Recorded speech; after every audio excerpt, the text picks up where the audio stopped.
greet you in the name of the Lord Jesus Christ. Thank you for joining us again for this episode of Explain. My name is Bosire Benson, and today we have the MRS, like I had one of my friends saying. MRS for the slow ones, it's Mrs. Yes. Thank you for the time you've created, and also I'd like to ask you to do something for us. Subscribe to this channel and also share the link with your friends. Today we are talking about a topic that would interest many young people, and even older ones in church as well. What is the topic? And before that, karibu to the show. Thank you for having me. It's a pleasure to be here. What is your name? My name is your MRS. Yes. The MRS. Apart from being the MRS. My name is Jane. Jane Chabeto Soro. Yes. So this is my wife, MRS for the slow and still trying to catch up. That's what it means. Yes. You are saved, I know that for sure. Why? Amen. It's good to hear that I have a testimony that I am saved. I am saved because I am a sinner in need of Jesus, and He's the only way to salvation. What are you being saved from? Sin. Sin. And unrighteousness. Okay. Yes. Good. You can also be saved. If you're struggling with sin and righteousness, trying to do it by yourself, you can be saved. So, we are talking about weddings and the origins of weddings. Yes. I know you are a lady, so you love weddings. I love weddings. And I am what they call a hopeless romantic. So that means things to do with love and romance make me go, oh. And that makes you hopeless. Whatever hopeless romantics are, you must be poor people. Even if it seems to be going wrong, we hope for the best. Oh, that's yes. I think I had one of my friends using that phrase once and I didn't understand what it meant. Yeah. Now, weddings. Yes. I remember in the book of Genesis, there's no wedding. Adam and Eve, was there a wedding? No. Okay. No, there was When no. did we get this Or at least it's not recorded. Or did it not happen the way we think it? Yes. In the way that we are accustomed to, the ceremony that we associate with weddings. I think later in the Old Testament is where we see some sorts of ceremonies accompanying the whole idea of marriage and two people coming together. And when you look at history generally, that it was just the idea of two families coming together and agreeing to exchange children. Like you said, that agreement, it was a contract. It was something being done for financial. It was strategic. The fathers were strategic in whom they give their daughters to. So the daughters didn't have a say. So if the father thinks, this daughter, if I give to this chief, yes, I'll have favors with this one. Yes. And even the sons, there was very little say in who you marry. You just know, I'll probably have to marry within my clan, within my religion, but it's left to the parents to decide to make those decisions of who marries who. Why do we say it, and when we are saying it, we make it look like it's a bad thing? I think because of how, like I said, like I'm a hopeless romantic. So the aspect of love and romance came in. People who grew up with Snow White and Cinderella. Who's the other one? Sleeping Beauty. Those ones. Yes, Rapunzel. So the idea that we fall in love, those giddy feelings, but when it's an arrangement, there's no room for me. The love grows later. It catches up because we there's a statement that says love is a choice. So eventually I decide I'm going to love this person I have been married to, but the aspect of attraction and like I said, just those giddy feelings are out of it. It just feels so cold. There's no so it's like no emotion. emotion. All the dating and courtship thing, throw it away, and then marriage. Yes, and then there was also, or maybe it's just an overemphasis, or sometimes the way we blow up the bad. So we hear a lot of bad stories of, like you said, my daughter is married off to a chief, and it means that it's usually a an underage girl who's married to an older man. A lot of those arrangements, like I said, were more strategic for the family than for even the good of the children. So those aspects are what make arranged marriage in this day and age seem off. So it's better with the freedom we have in Christ. Freedom is given to people to make their choices. Yes. So they don't also. You don't have anyone to blame. Yes. You don't say my parents. That's what happened. Yes. Like Adam and Eve. Adam was an arranged marriage. Yes. Eve was an arranged marriage for Adam. And then later he said to God, this woman. This woman. Okay. And then God later, somewhere in the proverb, says, "You will find a wife." That's a good thing. So it's about finding. Yes. So young men out there, don't wait to be given wives. Find. Yes. It is good to find. And also remember, also somewhere we want that finding, if you involve God, it will be a good thing, because a good wife comes from the Lord. He won't bring her to the door, but you need to consult him, because he knows those girls. Yes, first. that's true. Okay. So that is the weddings in the Bible, especially in the beginning, the book of Genesis. In the African context? In the African context, again, it was more family based. So it's again, like the Bible. Yeah, like the Bible, all of history, whether it's African, Asian, same idea, same concept.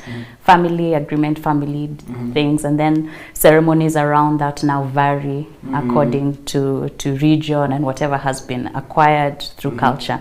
So that what now we know as koitos, rorashios, and whatever else may be called in your language around Kenya, or what now most people say my traditional African wedding. So those ones were there as well in Africa, but the whole idea of marriage was the family based. Okay. Yeah, Two families coming just together. Is this concept of dowry, people call it dowry, but Yes. actually it's bride price. Yes. Talk a bit about that. Isn't that buying human beings? If you are honest and water it down to its basic, yes, that's just human trafficking. Even if we are honest, if we are truly honest and water it down, you know, if we are against the what we call as slavery, where I give you money to give me a human, it's the same. It's the same. Yeah. I say that we had recently people charging others millions. Yes. And the people not blinking. Yes, they don't blink. We want 3 million. Yeah. And excuses are, we took, because usually it's the girl, the boy's family who's asked to pay this Africa, amount. largely. Yes, in Africa. And it's usually a matter of, we took this girl to school. She's brown. But the parents of the boy also took their son to school. Their things. So, are you saying because now? But I'm thinking our daughter is leaving us. And yet we invested. She was an investment, like Whispers used to say. Now, again, in history, there's this whole idea that you talk about, you gain a daughter. That statement, you're gaining a daughter. In history, it was actually true because of how the girl in the house there was housework that girl is doing. So this other family is gaining like a house help, as it were. So you are compensating this family for the loss of that work. But when we look at it today, and when if we want to think about it in terms of the church and family as God would want it to be, no one is losing or gaining. These two families are now gaining children. You gain a daughter and a son. Because they are involved in the lives of both families after that event. Forever, yes. And also, just to speak, because we've dealt with a few of our friends, somebody went somewhere and they felt ilikuwa extortion. Somebody was no one was for their interest. Yes. And you hear somebody saying like, from this moment on, I will not help this family, or they will never see their daughter again. So there is a bad spirit about that one. And then, but most of the parents will not agree with you. They say maybe in the Bible there is Rebecca was given, the family was given dowry. They were gifts. Yes, at that moment. They don't when they're talking about, they normally talk about. And then they were given to Rebecca. Okay, the brothers also were given. But were gifts, like it's described. They were not required from them. Yes, they are the ones willingly who gave to that family. Yeah, But also, like you talk about, there's a difference between bride price and dowry, because dowry is what actually the woman brings to the family. When she's married, what she's coming with. Yes, yeah. But the bride price, I think the reason they are avoiding the bride price is because it has price. Yes. But it's this. If we are being sincere and truthful, that's what it is. It's a price. And okay, I might talk about it later, but I can just bring it in here. Actually, in some traditions, it was considered that the father was considered selfish or greedy. That's the word. Considered greedy if they kept the bride price. It was actually meant to go to the daughter. So you get the bride price. So you're supposed to be the dad's money to keep it? No, you get it and you give it to your daughter to help her start off her life. Be part of also the dowry she'll give. So you see, in that context, nothing is really lost. So then we edited it to fit our selfishness. Yes, to meet our greed. That's the word. Okay. Because also, that's what we've seen with African traditions. The ones that have monetary value, benefits, they're the ones that remain. Yes. The ones that we think don't have any, there's no eating, there's nothing. Yes. We discard. We say those are backwards, they should be. But the ones that have, we hold on to those ones a lot. Yes. And in the Bible, like I was trying to mention, is there anyone else who's given, the dowry is given from a bride price? Not that I can recall. Okay. Yeah, in that sense. Yeah. I don't even think there was part of the laws that God gave many laws. Yes, I don't remember any concerning that. Yes. Okay. So it's a sad story. He talked about inheritance of ladies, that ladies should inherit, yes. But he never talks about bride price. Yeah. So it's more African than biblical, more cultural. More cultural, than biblical. Than biblical. And then there's some cultures that are opposite. Yes. Like the Indians, yes.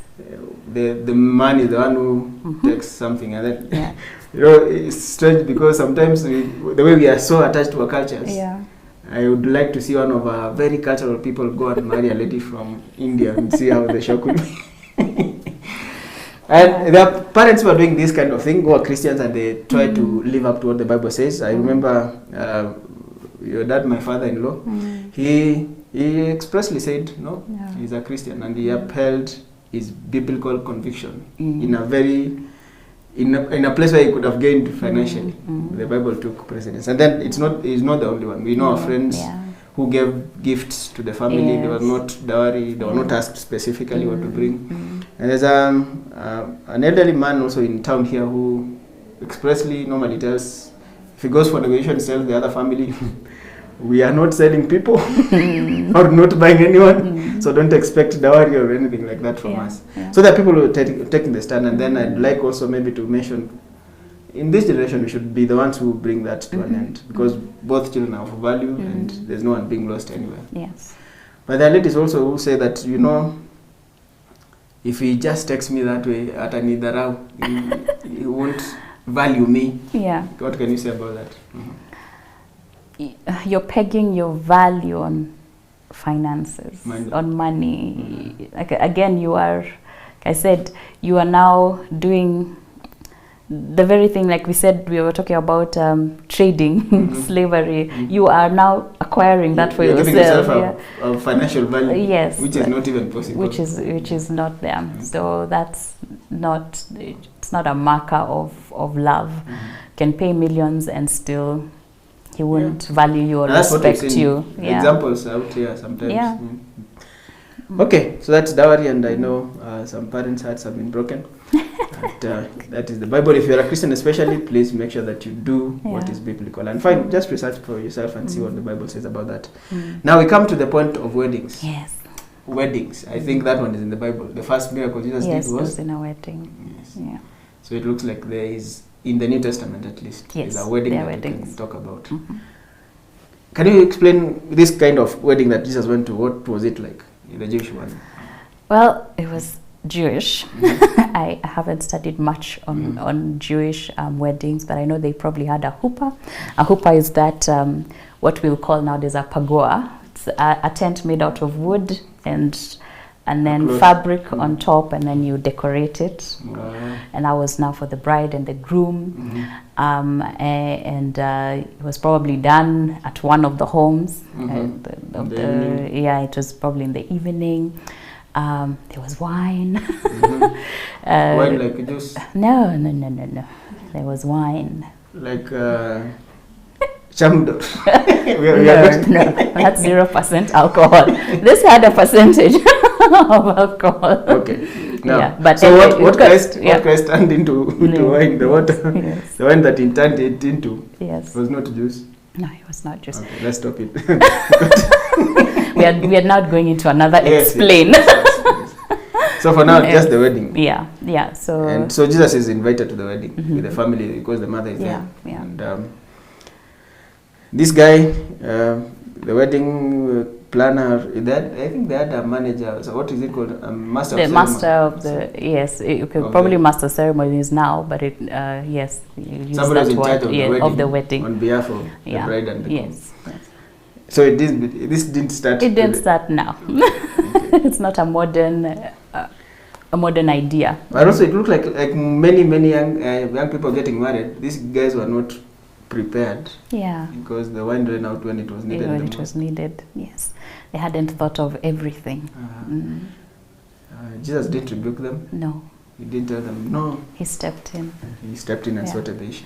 I think as we are having this discussion, and even going back to the one of the dowry, one of the hearts that I feel I want to fight is the heart of making things hard for the bride and the groom, especially. Taking out you make a joyful thing a burden. Yes. So wedding should be something everyone is looking forward to, even the bride and the groom, not something stressful, burdening. Yes.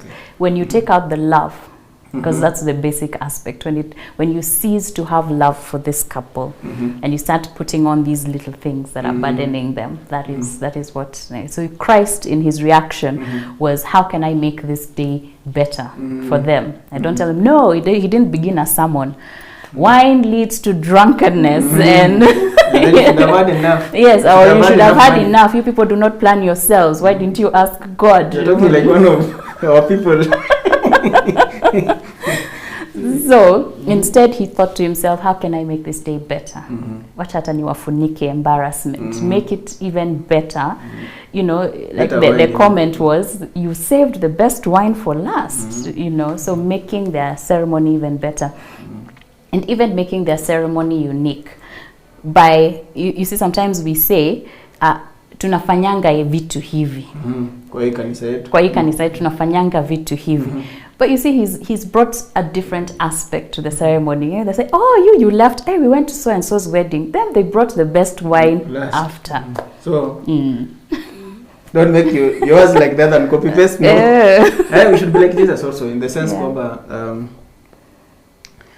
you see, he is the one who made this miracle. But he never went to say, you know, the wine that you're drinking now? Yeah, I'm the that's one. Me. That's me. Like some people will buy sodas and they'll go, I'm the one who bought this sodas. Otherwise, if it was not for me, this wedding would not have happened. So I think then Jesus, in being part of a wedding and helping it move forward, he gives it a rubber stamp. That weddings are good things. Yes, yes.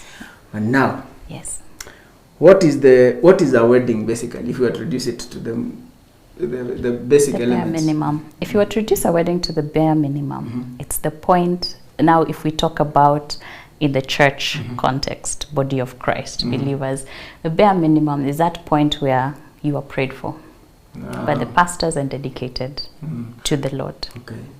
So the God's representative, authority, is basically saying this is what has been agreed upon here on earth has also been agreed upon in heaven. Yes. That is the wedding. Yes, that is the wedding. That is the covenant now. That's the part that needs to happen for there to be a wedding. Yes, the beginning now of the marriage. Okay. Yes, the From ceremony to begin the marriage. From that moment on, you are married. Yes. Okay. So why all the other things, ulabalu, other things around it? And if that is the case, actually, it means anyone can get married. Yes, yes. There is no restriction, especially financial. Because it's also a celebration. So it's a good thing, so we celebrate it. And then now that's where, because it's a celebration, it has all these added things. And then we all have our ideas and we add that on. And drawing back from when it was two families, just two families, there was still a celebration that went along with whatever and celebration mode. normally required food, drinking. Yes, a place for the guests to sit, and the rest. And people dressing nicely. And people dressing nice. It's a special occasion, an honorable occasion. Okay. Yeah. So how far can we go with that? What is also do we have to even add anything? We don't have to add. If But there are what financial does it depend on? constraints, Okay. What does yes, it depend finance, on? Finances? financial. I think what depends on is the financial muscle of you and your community. Okay. Yeah. So as much as whatever you have, that's what you will use to make that event beautiful. Yes. Without getting into that. Nobody should take a loan for a wedding. That's You've had, and there's no Sofuliza or Hustler Fund. No, for a wedding. That one, no. Not necessary. Yeah. Okay. So, and the ones now, taking that on one side, that what we've described, versus what we see, a modern Kenyan church wedding. Yes. Where have we got it wrong? Where have we got it wrong? We've got it wrong in the extremes, I think. Like you were saying, you don't need money, but we also don't need to be stingy. So that I'll tell people, I'm going to pastor's office to get married. Sina pesa kununulia soda. And also sometimes the community around us, because I remember I said how your and your community's financial muscle. We should not leave the only times we come together to be funerals. Yeah. Because one of the excuses I've had people saying is, kwa nini hawajajipanga, harusi sio emergency. It's like, by the even funerals are not an emergency, but we still rally around people. We all know we'll die. Yes. And why not and why not rally around this person and their family in a joyous occasion? Because right now, with the very few celebrations we have in the church context, we have very few. So why not continue rallying around each other for weddings? And then on the other hand, there is the extravagance of just to make a statement and like say going into debt so that I have a helicopter and people talk about call it the wedding of the year. The problem is it's never the wedding of the year, it's just the wedding of that Saturday. Yes. Next week there will be another wedding that will trump yours. And there's always the royal families whose weddings will always trump any other wedding. So those statements we are making make us feel good for that day until the sun sets, and then reality hits you. Everyone has gone home and they don't really care. They are thinking about they're talking about the next wedding. So having it in between, and when you focus on the right things, then that wedding will actually be remembered. Things will be talking like, wow, I remember 5 years ago. So-and-so's wedding was so joyful. It rained, but we danced in the rain. Those are the things. If you have the right, people will not remember the food, but they'll remember the feeling. Of that time. It was the Spirit of God there. Okay, and then as you were talking, there's a group of young people, even in our church, who don't have much, but they really look forward to the weddings. And that's a very good thing that you'd be encouraged. These are young people barely working, but when there's a wedding, they want to be involved. And some people from outside may think, these guys don't have money. You need people who have money. Even for our wedding, the people who made it work mostly were Youth for Christ. Young people, no money, but they ran around and made it happen. It provided God, basically, for that. And the bottom line of this story is, whatever you have, use it to make that event beautiful. And God also, as you look in the Old Testament, every major event, celebration had food accompanying it, celebration. People were happy, and there was only one day in the year, that's the Day of Atonement, that people were fasting. Otherwise, every other event, people were eating for 1 week. So God is also very liberal, and He wants people to have a good time. And that's part of worship. Okay. So the weddings we have now, the concept of, especially the church, what we call church weddings, where did we get them? Because we don't see even in Africa where there's people being asked to come with a gown, a suit. There were no suits and gowns even.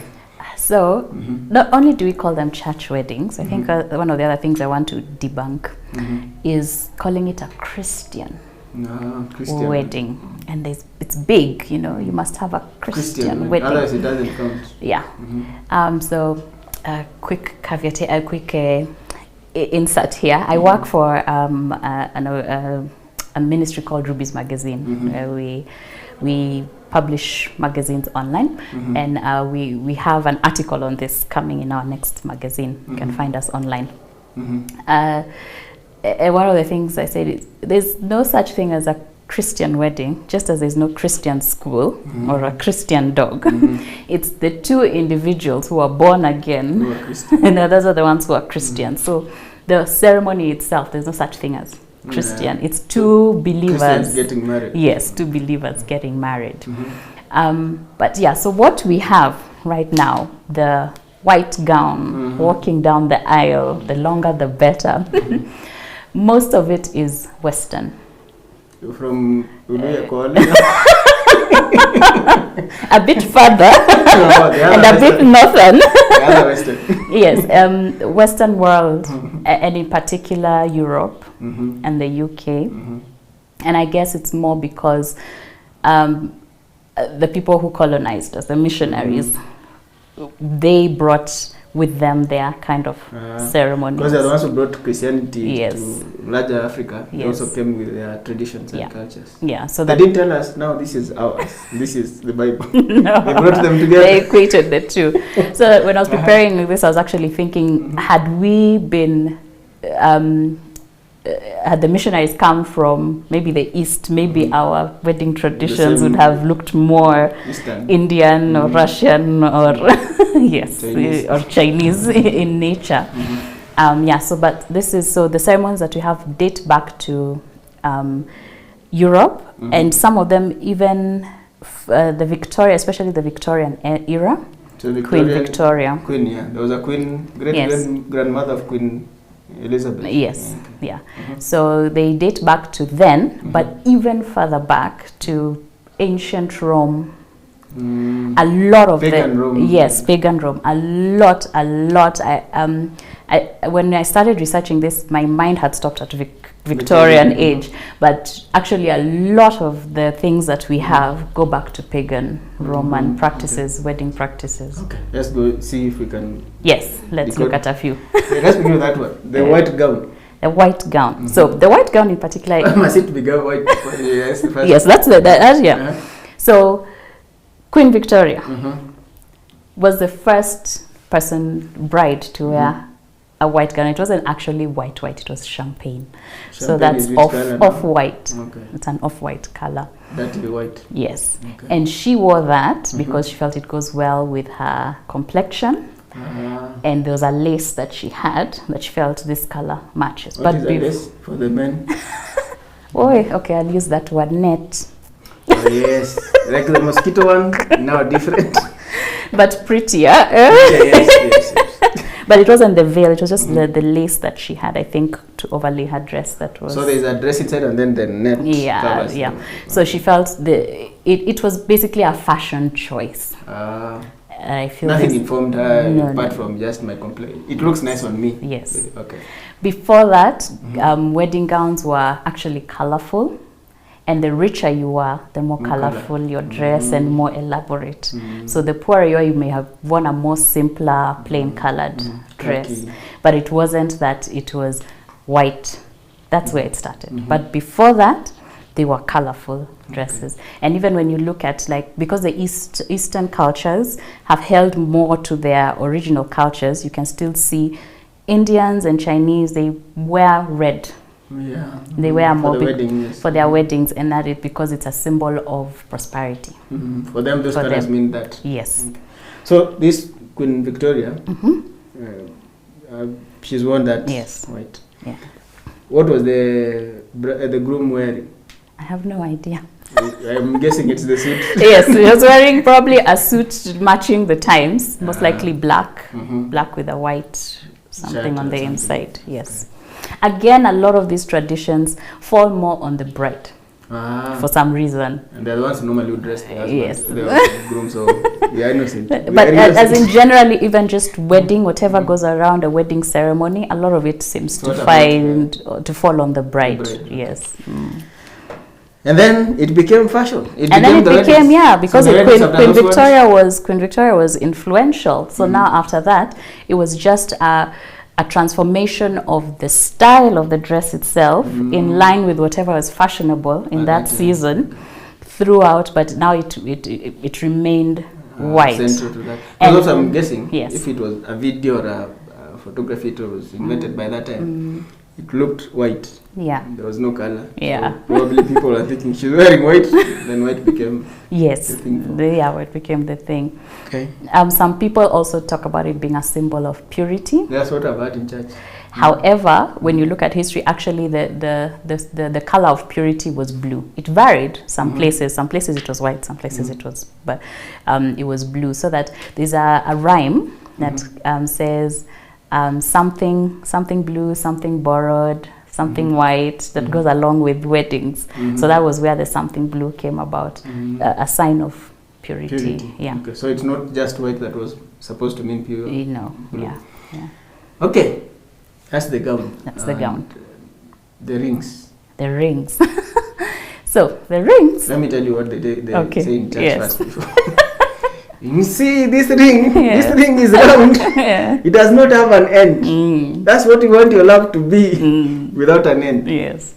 It's true, exact, true, but it comes from ancient Egypt. So the rings were first used in Egypt, and yes, they'll say because it is round, it means no end, and then the hole in the middle means entering into an. The hole in the middle. See this the hole in as in this part. Inside the circle. Yes. Means it's a symbol of your entering into an uncertain eternity. Uncertain eternity, yes. With the pharaohs. No, not with no, as a couple. Okay. So they were also used in weddings. Yes, it was a wedding ceremony. Okay. But theirs was various material, including even just reeds that are tied into a ring. Then when the Romans came to Egypt, they took it and then they escalated it. Now they decided gold is gold is the material to be used for wedding rings. And then once things like and the same applies for engagement rings.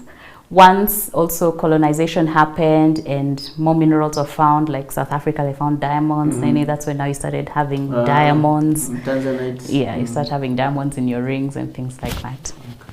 So the origin. So we should thank the Egyptians. Yes, thank the Egyptians for the rings. Thank you, Pharaoh. So, but we cannot, you see now that because it's something that we've borrowed, we should not then make it the law. Yes, that it's Christian. The problem is making it.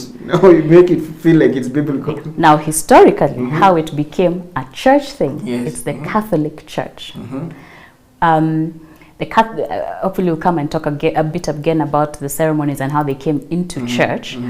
The Catholic Church, when they made weddings a sacrament, they also said that the ring is the symbol for the sacrament. So that's how it became Christian. So it became a sacrament is a very important aspect and component of Christian worship. So when they said weddings are that sacred also, the wedding rings were given as the symbol for that sacredness. And that's how we also now borrowed from the Roman Catholic Church. And you can see Egypt, Rome, Roman Catholic. Yes, where we are now as Christians. It's good to have them, but not to be thinking this is theologically, biblical, Christian thing. It will take me to heaven or not. Yes. Because even, remember, for the kisses, if I'm correct, the thing that they used to do was to put an anklet. An anklet, yes. Yeah. The foot. So if you see a woman with that anklet, you know this one is married. Yeah. Some do a nose ring.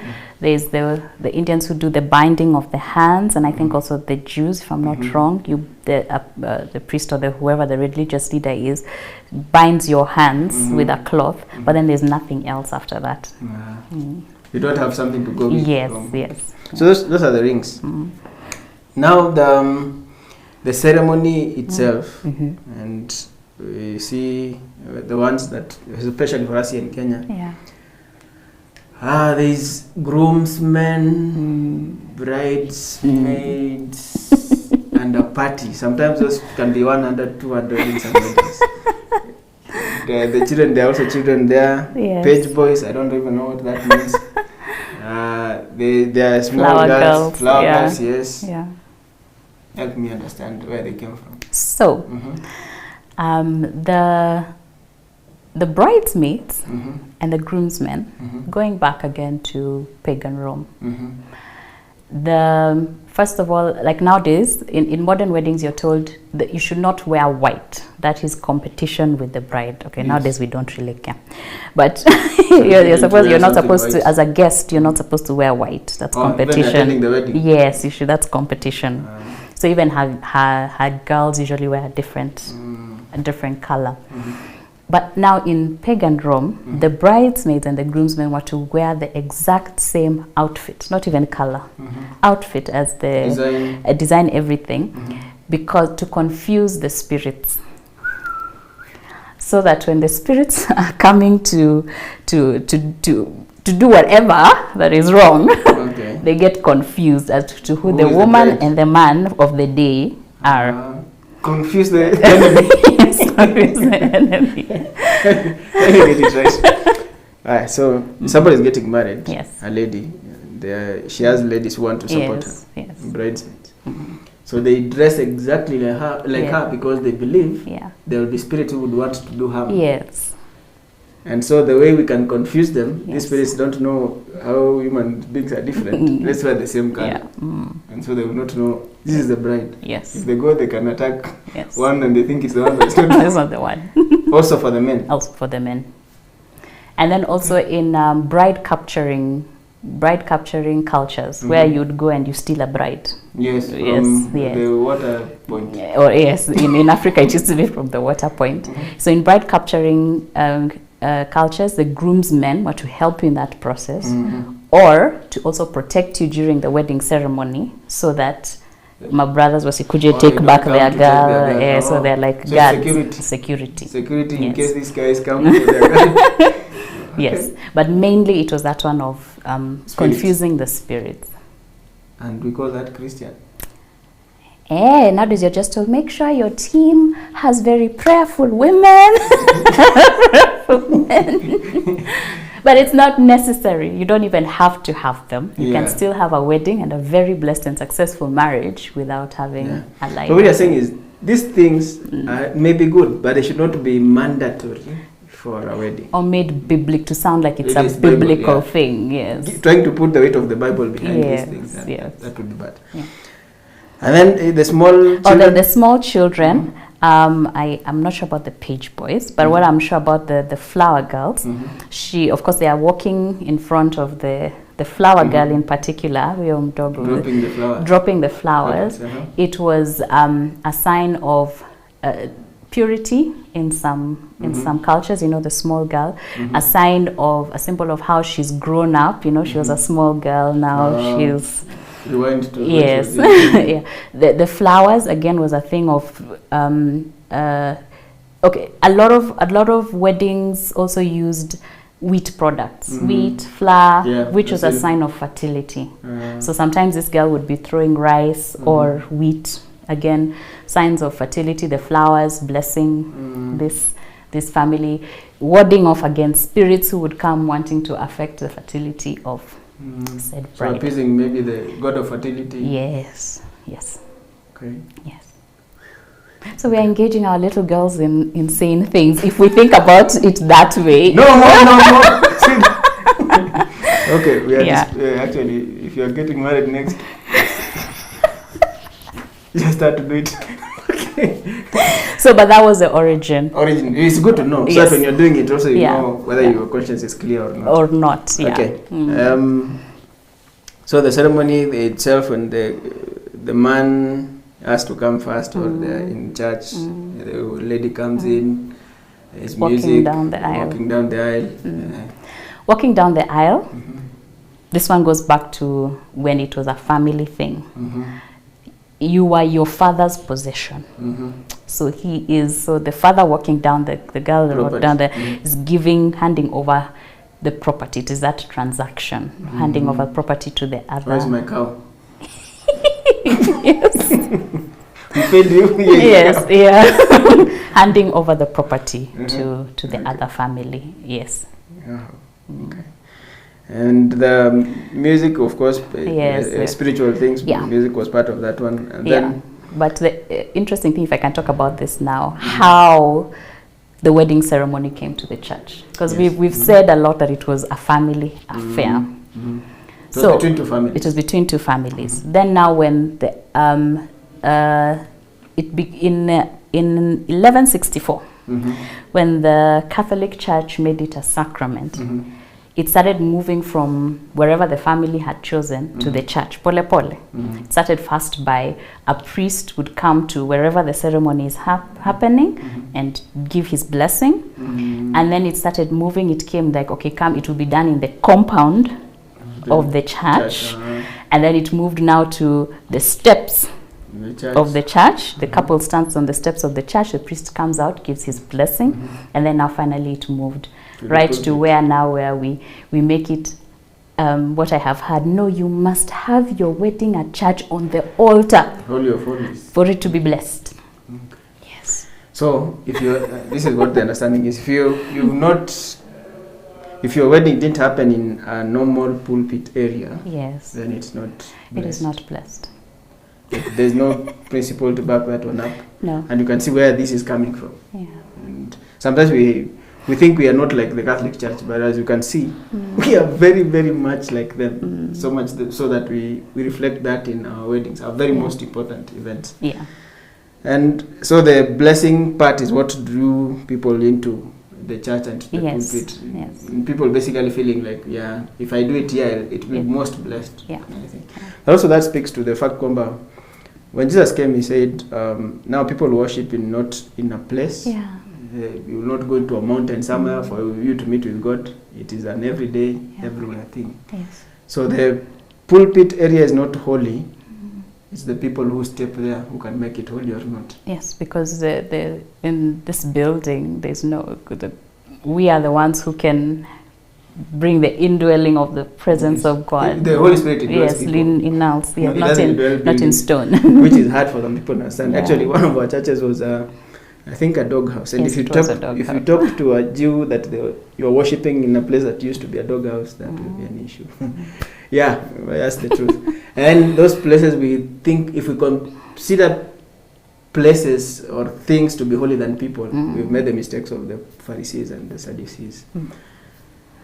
The words now that come when The vows. The vows, yes, those ones. You know, I remember when we were being told those words.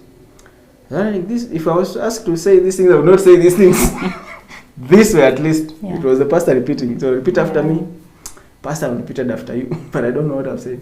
But I've repeated. It must be very important. Are those words in the Bible? No, they're not in the Bible. They're not in First Bramwell. They're not. And you know, sometimes we also look at a mistake we make in Christian is we take Jewish culture to equal Christian. So, but even if we look at the Judeo, the way they did it, you know, we can't see a part for that. But again, it just goes back to the Catholic Church when it was made a sacrament. They also had a liturgy to go along with it. A liturgy is just, you know, writings, Process, a written process, notes, yes. of how something should be. Yes, so we've tweaked it, borrowed it, but it's just part of the liturgy. That's the from origin of that one. Yeah. It's from 1100s. Yes. Okay. Yeah. So the words themselves, they sound nice, but they sound serious. You feel like I'm buying a cow. It's like a contract language. Yes, it's a contract. Yeah. Fun. There are groups of people I've had, especially modern day faith people. They normally don't like the part that says for better, for worse. The worst sickness. Part. Sickness, they remove that one. Yeah. Can you speak to that one? Are they correct? if we are talking about, yes, you can discard the whole thing, then fine, go ahead. But when we are talking about how that translates into real life, if you're just rejecting it for the fact that you're saying, I'm faith-filled, I will not call upon sickness, that's living in denial, as it were. But also it's not a reality of the Christian life, because if we take it from the King James Version, you're called to long suffering. The patience aspect. So it's part of the Christian part. Yeah. Christ said, in this world you'll have trouble. Yeah, you'll have troubles. I think some of the faith people will tell you, no, Christ, don't say those words like those ones.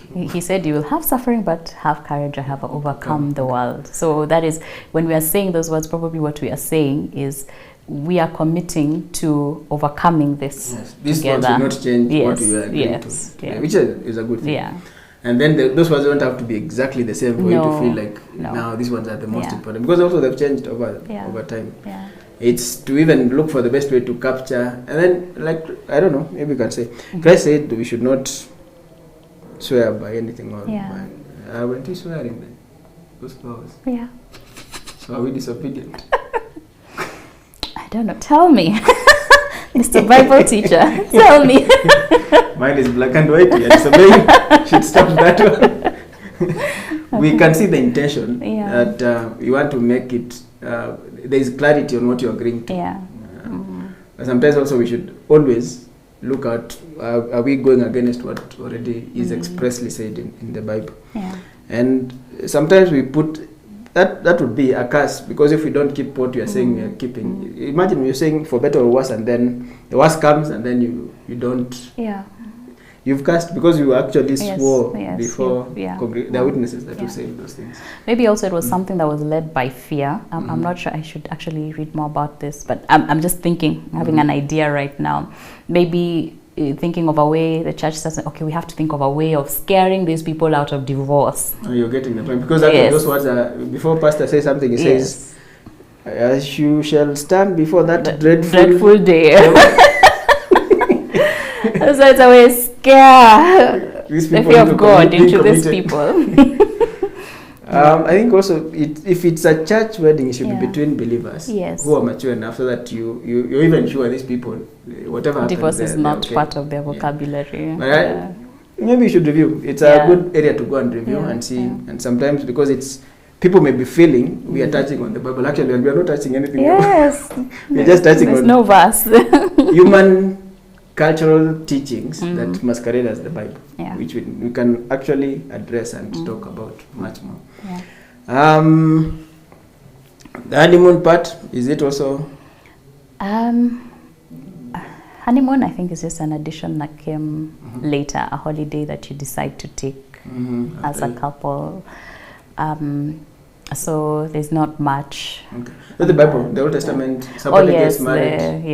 A man was exempt from fighting, so you are, for 1 year, you are out. Yeah. The reason was given that you may learn how to please their wives. Bible, thank you God for thinking about us. That was good. Yeah.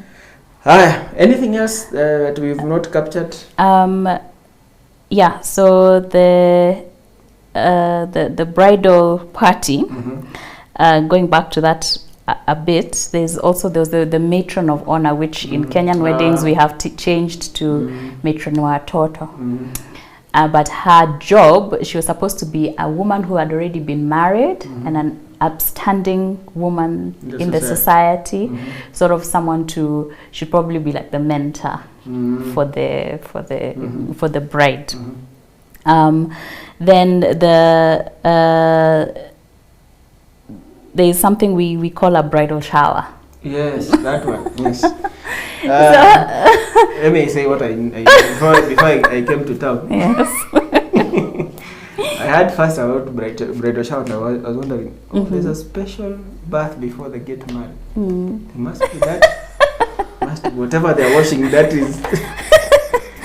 Yeah. So what is a shower? Well, okay, the way it is done now in the Kenyan context, it takes various forms, but it's a time for her friends to come celebrate with her. Sometimes they have someone who come and talk to her about preparation for marriage, and sometimes they can go south. Yes, Masenge, what I'm saying. Yes, know what that means. those ones. Others, of course, if they're non-believers, then it's just a party time. What they call actually a hen's night. Now that is what I wanted to talk about. What? Hen's night. Like a chicken? Yes, Okay. yes. Now, the origin of that particular word, hen's night. Remember when we were talking about dowry, and the dowry being what the bride brings. Yes. So poorer families would have a hen's night when her friends would, whatever they collect as gifts, it would go to help with the dowry.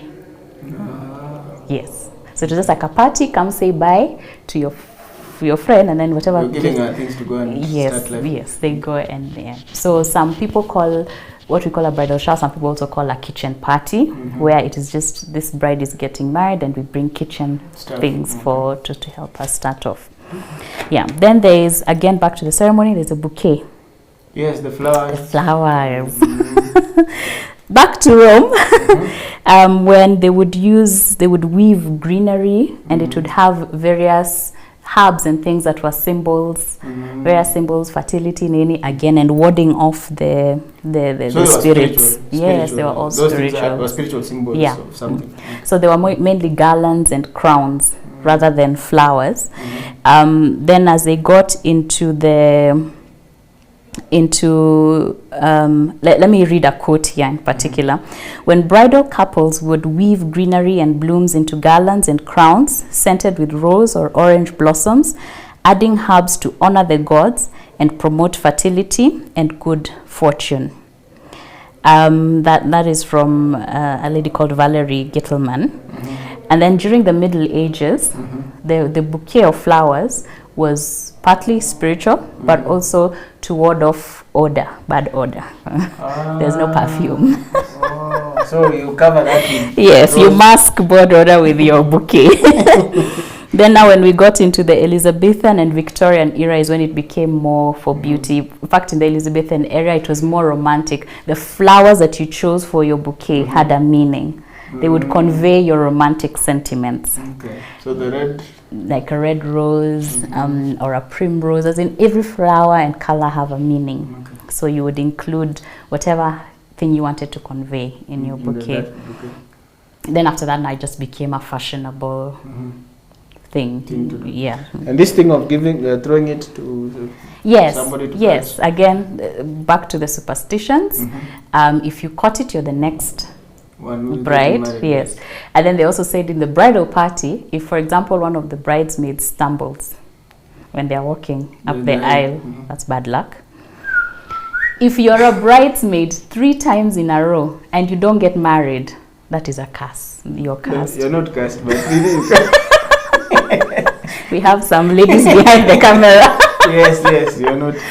So to break that curse, you have to be a bridesmaid again 4 times, so that it comes to the lucky number 7. Oh, so 7. So it's now a total of 3, 7 times. And you have to ensure the next wedding also you are involved. Yes, 4 times, so that you get to 7, and then after 7 times, the curse is broken. Yes. Yeah. Then the wedding cake. Cake. Finally, that's the wedding. In Kenya, In a that is Kenyan wedding, that's the thing, and there've been a lot of also superstitions around this. Even the cake. Even the cake. Okay. In the cake, in the modern church, you know, Kenyan wedding context, you know, these things around who can and who cannot cut the cake. I've heard that one. There was a single lady who cut once, and then somebody complained, how can you give a single person to cut the cake? Yeah. I was wondering, why is that in the Bible? Yeah, so the origin of the wedding cake, it started with back to our beloved Rome, but this one was even a bit further into pagan practices, where a scone was broken over the bride and the groom, which was to symbolize fertility again. Then they were each to try and eat a crumb that they get No, that's where people put the cake and they want to bite from it. Yes. And do it that as a unified. It then later evolved where they would now pile like cookies and sweet treats. They pile it into a small mountain. Then as a bride and groom, you have to try and kiss over that mountain to ensure, again, your fertility. So all these things are symbols for fertility? Yes. Okay. Wheat, like I said, wheat. Whenever you read wheat in all this thing, it was to do with fertility. Because cake also it's wheat? Wheat. Okay. Yeah. Yes. So then later, it has evolved. The wedding cake has evolved very interestingly. So there was that treat, and then at some point in those times, it was a pie, and that pie included some very gory things and parts of animals, all symbols of fertility. And you were to eat it. If you refuse to eat it, you will bring bad luck. Yes. Hopefully no one is doing that to the cakes. Tafadhali, this is our cake. We want to eat the cake. The marriage is yours, the cake is ours. Yeah, so but the modern cake as we know it it started with a baker who, as a symbol, a romantic symbol to the spouse to be, made a nice wedding cake. So it was the man, the groom who made for the bride. Yeah, then it became fashionable again after that. And then everything that we know now, the tiers, the flavors, it's all a fashion thing. Yeah, fashion statement with whatever is trending at the time. Yeah. So, I think that covers a bit about the what we call a Christian wedding. Okay, good. And we see even for the cake, the people normally who have issues with a woman cutting the cake. And then let me also take this opportunity finally to say something to someone. If you've been cutting cake and nowadays no one is calling you, it's because you take too long. And these young people don't want to stay there for long. It's true. If you start telling us this cake is made out of salt, and it's a very good story by the way, but they've had it 1,000 times. So unless it's something new, completely new, tell us this is made from tomato sauce, and tomato sauce means blood of Jesus. It will cover everything. It is not something new. Just if you want to be cutting cakes, make it shorter. Like that part is shorter. And then for ladies who have issues with cutting cake, who is not cutting cake, this one should not cut the cake, because unless you have a biblical reason for that, everything else is discussable. It's your opinion. Somebody else can have an opinion about it. Okay. So anything else about weddings?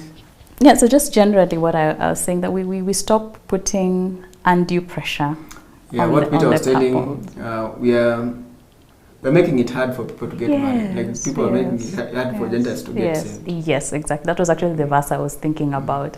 He said it seemed good to us and the Holy Spirit that they only, we should not burden you, only adhere to these two things. So it should be that around that, what we said the bare minimum is, around that we should remove this pressure. You can't wear that no. Let them wear what they want, whatever color they want to wear. And we have to maintain modesty. Modesty, yes. Because for sure there are some places modesty is quite another story. So that's a different story also. And for the young people also, when you're not sure about the fashion, and you'll be having your parents, just ask an older person, mature believer, ask them about that, whatever design you want to do. Maybe what also we didn't capture much, is there a place for best couple, the people who stand with the... I think best couple in the way we do it now is a very, very recent adaptation, so that your best couple is basically like a couple who are mentoring you. But before that, there was no relation. Like I said, couple, it's usually a married couple. Best man was a best man. Just a man that you've chosen. Best mate was a friend that you have chosen. The aspect of maids even goes back to the time of Rebecca, like when she went with a maid.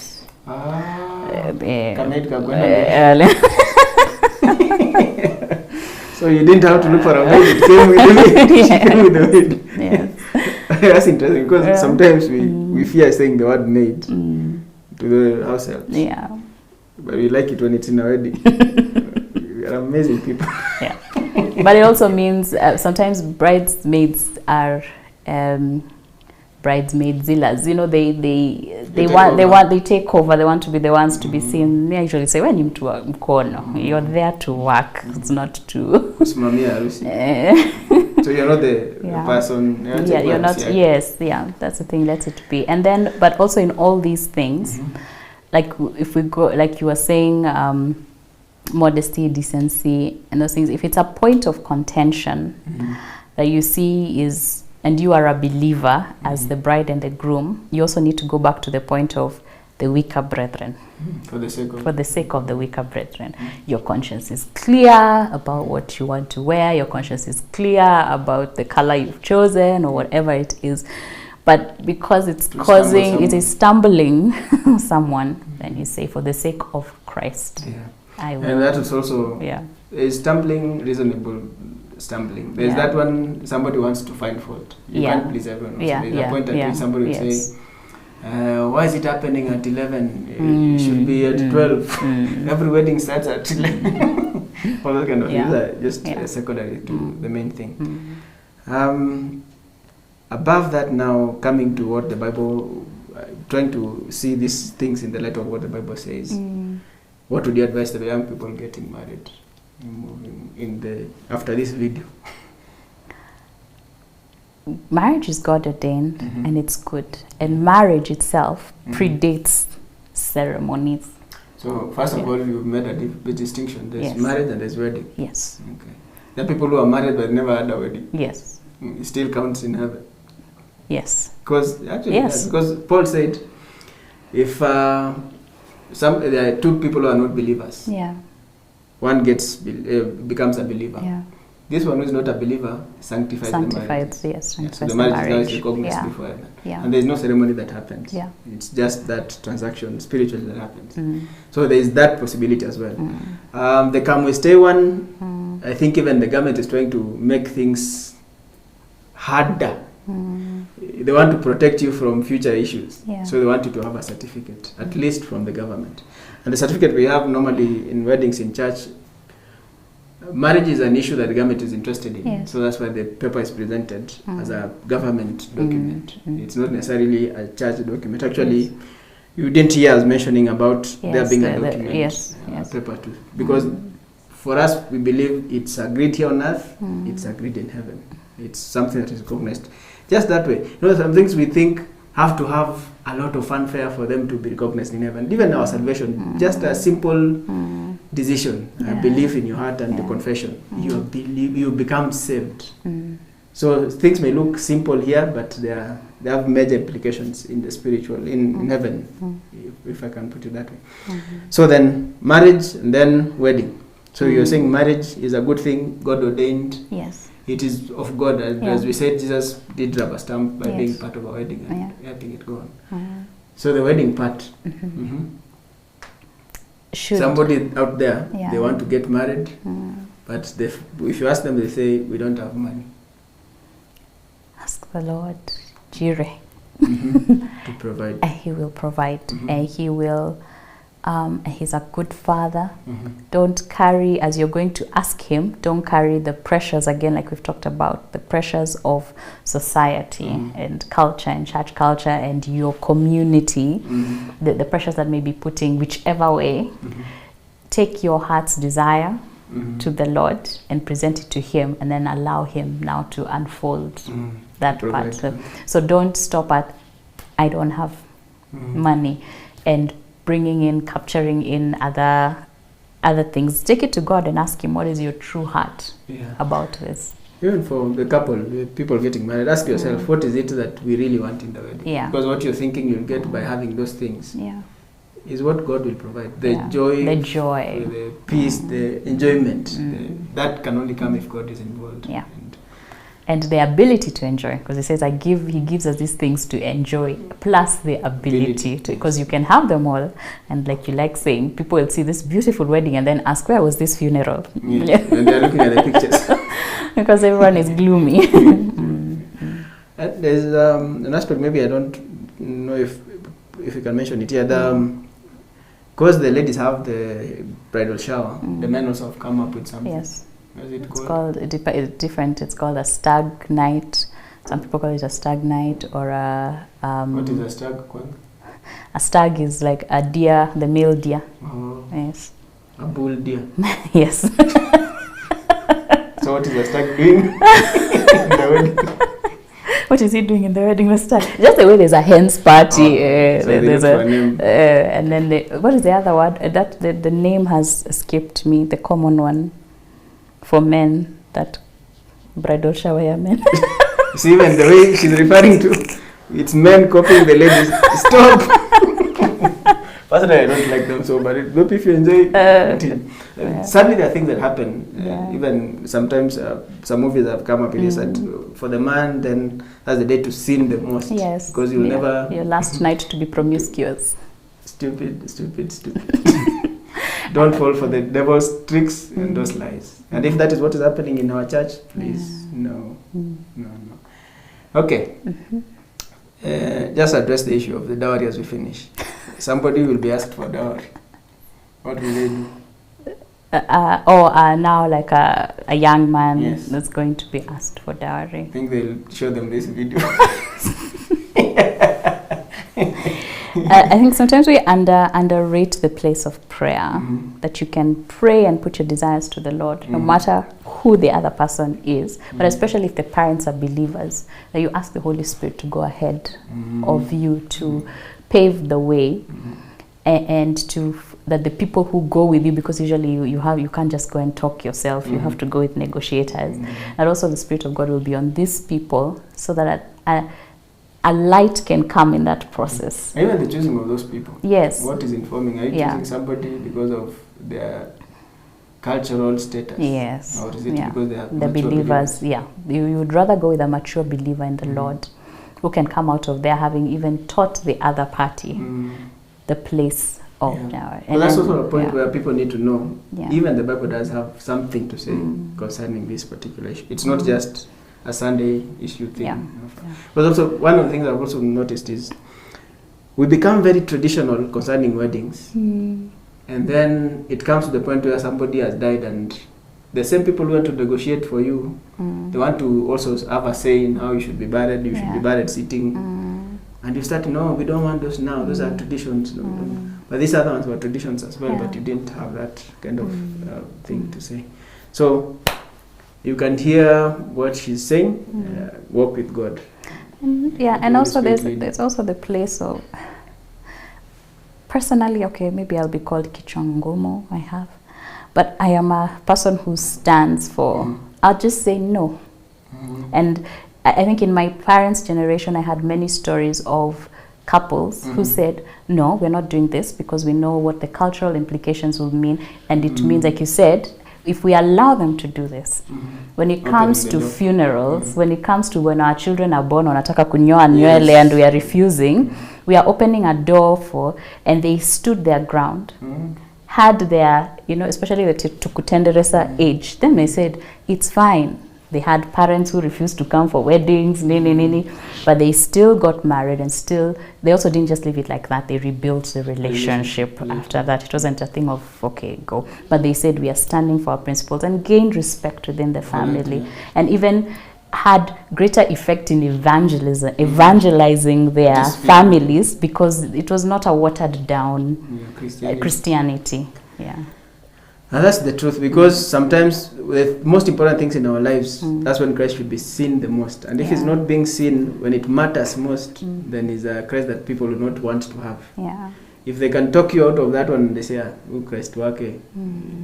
And having that confidence and clarity on your stand with Christ before even these events will help your cause when you get to that point. Yeah. And I think some people may say, I need to respect my parents. The Bible does speak something very direct also concerning that. It says, children, obey your parents in the Lord. My dad cannot ask me to go and see a witch doctor, and I say, I should obey my father. Just go to see the witch doctor. No, I obey them in as much as they don't conflict with what I know Christ stands for. So, and this is one of those points that you can use to make a statement even for the family, and you can be the one who will change things in that family moving forward. Some parents will feel bad, they'll lose the material accumulative, the ones that they get lump sum. But I think in the long run, you'll have a relationship with that son-in-law that is much better, much open and godly in that sense. Any last thing that you want to say? We're starting a whole other video, but on dowry, ladies know that you have a place to play. You have a role to play. You can speak on behalf of your husband to be tete, as it were, find out what will be required of him. It's not blessing anyone when you arrive at the house na kuna kutoanishwa. You know, it's making, like I said, taking out the joy and the love aspect out of it. 1 Corinthians 13 should be our guiding principle for all these things. Transactions. Yeah, that's the truth, and the truth does stand. Finally, that's what will remain. And if you want to be on the side of truth, find out. You don't also have to take our word for it. Yes. Do your study with the Bible and see where that will lead you. For now, thank you so much for being with us. God bless you. See you next time. Bye-bye. Bye.